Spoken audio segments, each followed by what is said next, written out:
Savanin navigointilaitteiston käynnistys ja toiminnan toteaminen. Katsotaan miten käy. Ekaksi painetaan tuosta VHF-nappulaa ylös, sitten Nav Instra-nappulaa ylös, sitten tietokoneeseen virta. Sitten siirrytään tänne katsomaan.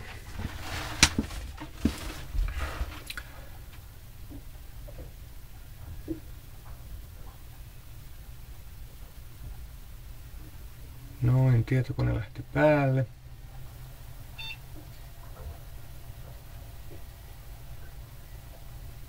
Näyttöön tulee normaalit BIOS-tekstit. Windows käynnistyy.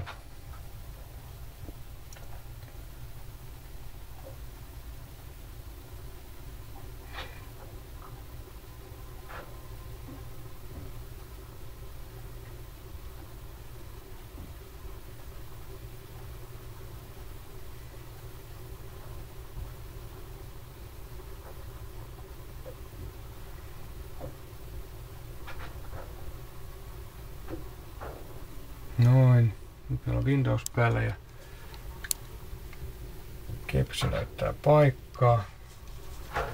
Sitten klikataan hiiri, klikataan nopealtakiohjelma päälle.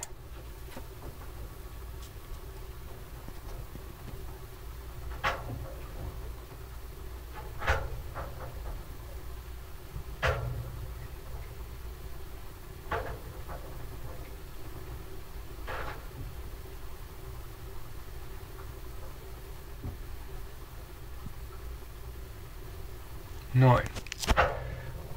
Ohjelma on päällä ja niin kuin näkyy GPS OK ja headingiä näyttää ja tuulitietoja ja näin. Kaikki OK. Särkällä ollaan ja mennään vielä ulos katsomaan, että näyttö toimii.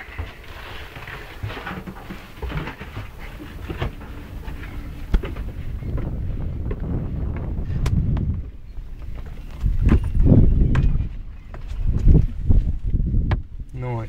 Täällä näyttää, aurinko nyt paistaa niin, että peilaa sitten nyt tähän kameraan, mutta ihan sama kuva kuin tuolla sisällä. Siinä ollaan. Noin. Täältä tähän. Terve!